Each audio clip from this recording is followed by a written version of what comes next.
I think we overhyping this victory, you know, in a sense where nobody picked Xander to win. Defense, reflexes, all that, you know. But the only thing that I can say is I'm 10 steps ahead of him. Like I'm 10 steps ahead of him in smarts.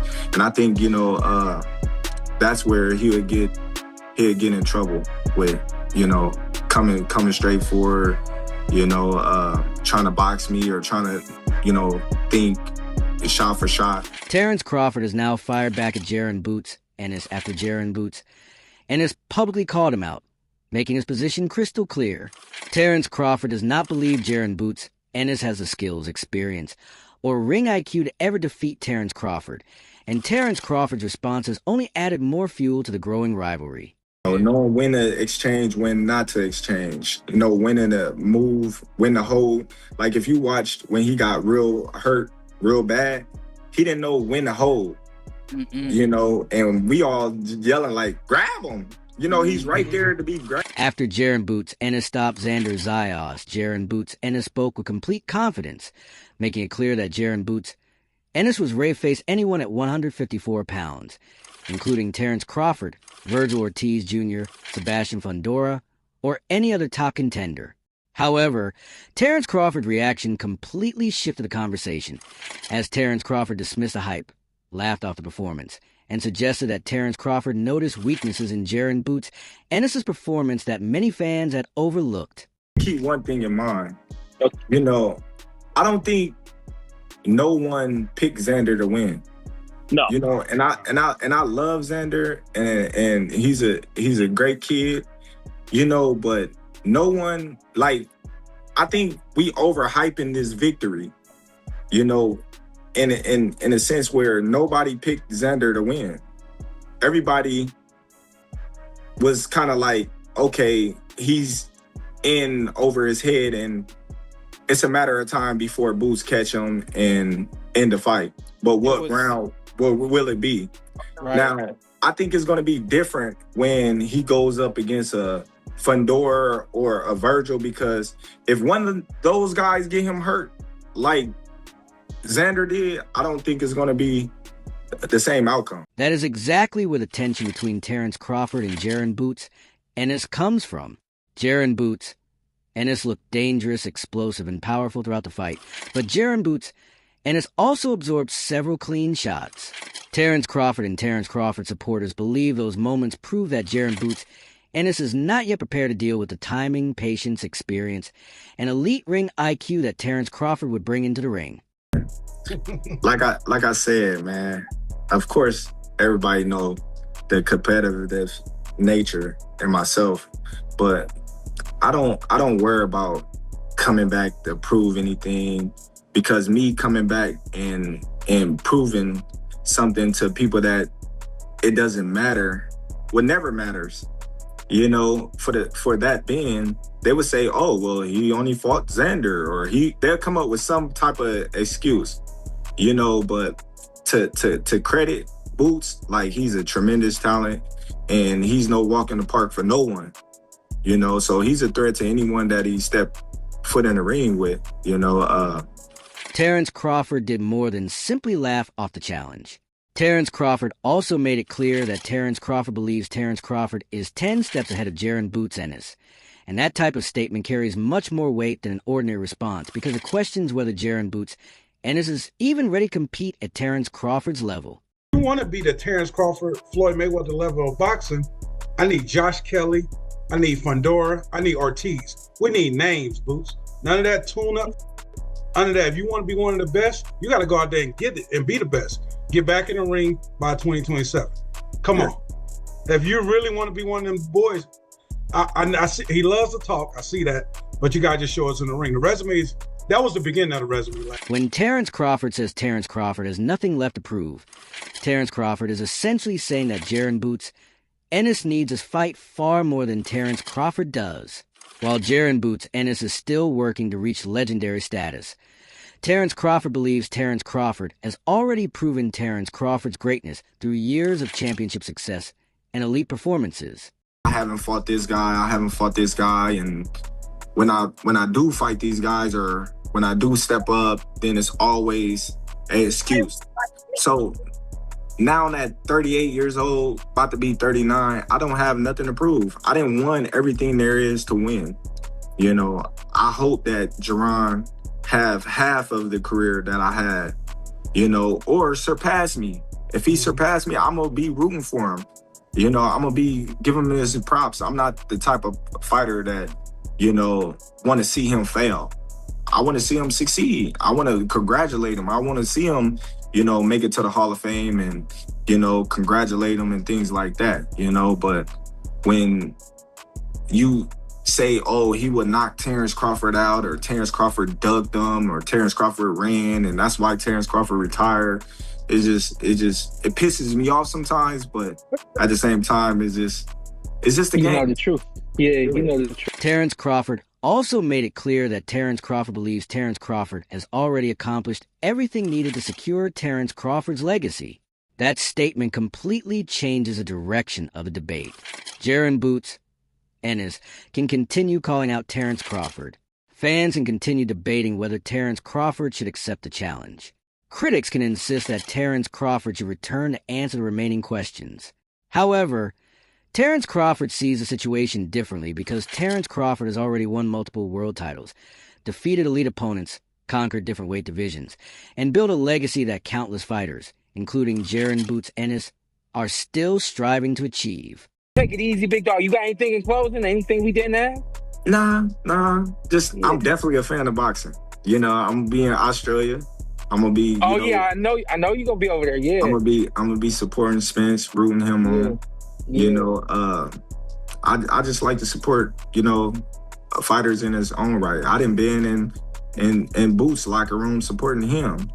You know, so yeah, it's just crazy how the tables turn. You know, when people get to a certain plateau and they forget about things like that. We picking Earl? I'm picking. Of course. Of course. Sean and Sean? Y'all of course. Yeah. Sean better. We gotta see. Wow. Jaron Boots Ennis did not appear bothered by Terence Crawford's claim that Terence Crawford has nothing left to prove. From Jaron Boots Ennis's perspective, that simply sounds like a convenient answer. Terence Crawford can continue saying Terence Crawford is 10 steps ahead. Terence Crawford can continue laughing online. And Terence Crawford can continue reminding everyone about Terence Crawford's legacy, but Jaron Boots Ennis sees the situation differently. If Terence Crawford truly believes Jaron Boots Ennis could never defeat Terence Crawford, then Jaron Boots Ennis wants Terence Crawford to return to the ring and prove it. Jaron Boots Ennis believes Terence Crawford cannot continue talking about retirement while acting as though the outcome of fight with Jaron Boots Ennis has already been decided. Jaron Boots Ennis wants Terence Crawford to either settle the debate inside the ring or stop treating Jaron Boots Ennis as if Jaron Boots Ennis is not worthy of sharing the ring with Terence Crawford. We ain't worried about retired. You know, we focus on tasking and taking over this division. We ain't worried about no retired fighters. Yeah, y'all keep on throwing Terence up. Terence up, he's retired. Leave Terence alone. Let him do what he's supposed to do. Y'all may have fun and enjoy. According to Shannon Sharp, Chad Akasinko Johnson, and Joe Johnson, Jaron Boots Ennis may be rushing into a challenge against Terence Crawford before Jaron Boots Ennis is truly ready. They believe Terence Crawford still holds significant advantages over Jaron Boots Ennis, including greater experience, superior ring IQ, better patience, sharper timing, and a wider variety of ways to win a fight. While Jaron Boots Ennis is younger, stronger. In their view, Terence Crawford remains a superior fighter because Terence Crawford consistently anticipates mistakes before they happen, adjusts better than almost anyone in the sport, and knows exactly how to exploit opponents the moment they become too comfortable inside the ring. I don't know if Bud would fight him like he fought Canelo. Bud is a lot smarter than you think. Bud, people sleep on Bud. I don't know why. I mean, he's the only man that's unified 3 divisions. And you don't see guys go from 140 to 68.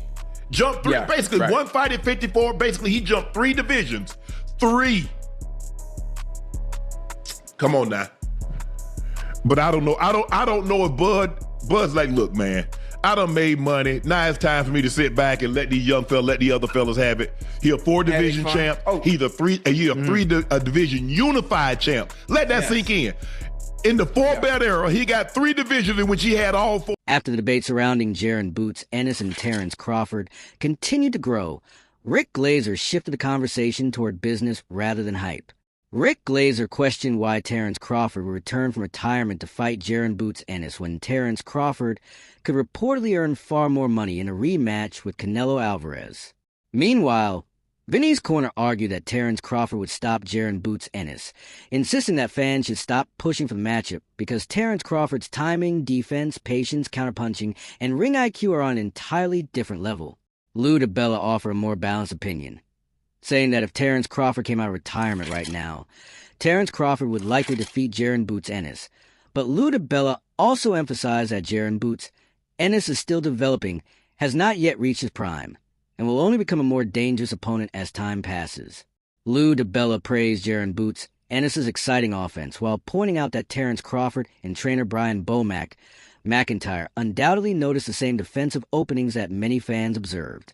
On the other hand, Boxing Massacre strongly backed Terence Crawford, claiming Jaron Boots Ennis remains overrated and arguing that Terence Crawford would completely expose Jaron Boots Ennis if they ever shared the ring. However, Ray Jackson completely disagreed, believing Jaron Boots Ennis possesses the youth-sized speed, confidence, and power needed to defeat Terence Crawford, making Ray Jackson one of the strongest supporters of Jaron Boots Ennis in the ongoing debate.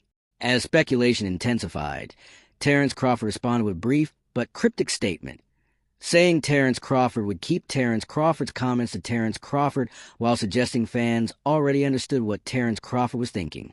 Many interpreted Terence Crawford's response as a sign that Terence Crawford noticed flaws in Jaron Boots Ennis' performance that could be exploited by an experienced champion. Finally, Sean Porter shared a perspective based on first-hand experience inside the ring with Terence Crawford. Sean Porter acknowledged Jaron Boots Ennis' exceptional speed, athleticism, size, switch-hitting ability, and offensive creativity. But Sean Porter also stressed that Terence Crawford presents an entirely different challenge because Terence Crawford combines elite patience, intelligence, adaptability, and the rare ability to solve opponents while the fight is unfolding. Having personally experienced Terence Crawford's skill set, Sean Porter believes Jaron Boots Ennis has tremendous potential, yet Sean Porter would not confidently pick Jaron Boots Ennis to defeat Terence Crawford, knowing that one mistake against Terence Crawford can completely change the outcome of a fight. Speed and power. With speed and power. I just think and creativity. You just don't see that. That's what this would have been. Yep. 100%. A plus versus A. That's A plus versus A. I like that. Terrence just a little too much and will catch him. Yeah. And buzz Boots. And I think that'll. I think Terrence stops him It's late. such a special fight because you got 2 alpha males in the ring that are true alpha males. You know what I mean? I was an alpha male until I got in the ring with that dude. It just that dude, like, it was like the more he wasn't allowing me to do what he wasn't, and it was like, damn, okay, well then, you know. You had one of them in 8s and the other in sparring? I don't know, because that dude hit me with a right hand in the sparring, and I was like, I was like, yo, that was According to Boxing Ego, Terence Crawford has no reason to come out of retirement to fight Jaron Boots Ennis because Terence Crawford simply does not need the matchup in the same way Jaron Boots Ennis does. Jaron Boots Ennis is still chasing the defining victory that will cement Jaron Boots Ennis' legacy among boxing's elite, while Terence Crawford has already built an outstanding resume, captured world titles in multiple divisions, defeated elite opponents, and reached a point in Terence Crawford's career where Terence Crawford can choose only the fights that truly benefit Terence Crawford's legacy or financial goals. Terence Bud Crawford makes it official, rejects the notion that he could come out of retirement to face Jaron Boots Ennis, stating he really has nothing to prove, wishes Boots Ennis well on his journey, but he ain't coming out of retirement for no dang Jaron. That is exactly why Boxing Ego believes the situation is so clear. Fans may continue asking for Terence Crawford versus Jaron Boots Ennis, and Jaron Boots Ennis may continue calling out Terence Crawford. But Terence Crawford is under no obligation to answer every challenge from a younger contender. If Terence Crawford ever decides to return, Terence Crawford would likely do so only for an extraordinary opportunity, whether that means a massive payday or a legacy-defining fight that genuinely motivates Terence Crawford to compete again. I do notice that there's a lot of times where Crawford, he's very passive-aggressive. Like, you could tell he got this far in his career being a competitor and being very competitive, not wanting to lose, because you would hear that message and you would be like, all right, he's showing mad love to the youngin, to Jaron Boots Ennis, who actually, he just turned like 29, I believe. He had a birthday. But you hear that and you're like, all right, Crawford was being cool. But then you look at his social media last night and he had like a snarky type of tweet that everybody knows was pretty much sneak dissing Jaron Boots Ennis. Like, I got a lot to say, but I'm gonna just keep it to myself. So Crawford is a competitor, and I noticed that he does a lot of passive aggressive stuff where yesterday night after the fight, you're kind of like alluding to, insinuating, and subliminally getting at Boots, but now you're like, I wish him well. People are all, you're being the bigger person. And then also in the same interview, he said this, play the clip. I don't worry about coming back to prove anything, because me coming back and proving something to people that it doesn't matter. Oshaquith Foster delivered one of the strongest reactions to Jaron Boots Ennis' victory, arguing that Jaron Boots Ennis has now earned a place in boxing's pound-for-pound discussion. According to Oshaquith Foster, this victory was significant because Jaron Boots Ennis did not simply defeat Xander Zayas. Jaron Boots Ennis broke Xander Zayas down and stopped Xander Zayas, despite Xander Zayas ending the fight undefeated, full of confidence, and carrying the reputation of a championship-caliber fighter. Oshaquith Foster believes performance of that caliber changes how the boxing world views Jaron Boots Ennis, elevating Jaron Boots Ennis from being recognized as a talented contender to being seriously considered among the very best fighters in the sport. Jaron Boots Ennis to that. Jaron Boots Ennis has now put himself, I think, into the pound-for-pound conversation. Like, without doubt for me, he's now in the top 10 pound-for-pounds, and I need to think very quickly about what number he sits at. Because yesterday, he beat an unbeaten champion and stopped him. I repeat myself, he beat an unbeaten champion and stopped him. Didn't go to points, wasn't controversial, beat him up. And I don't say that lightly, because Xander Zayas threw back. There was a time in that fight, I think it was round 3, where Xander Zayas started throwing back, and I even was on my Instagram story, and I was like, okay, we have a fight.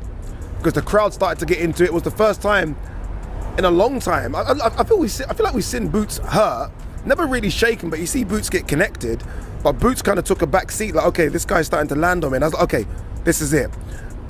Boots, though, is almost a bit, I'm trying to think of the fighter, Nigel Benn-esque for our UK viewers. When you hit him, he wants to hit you back. Almost a bit like a child in the playground. Like, there is no, okay, you're hitting me, I'm going to go on the defense and run away. No, fire with fire.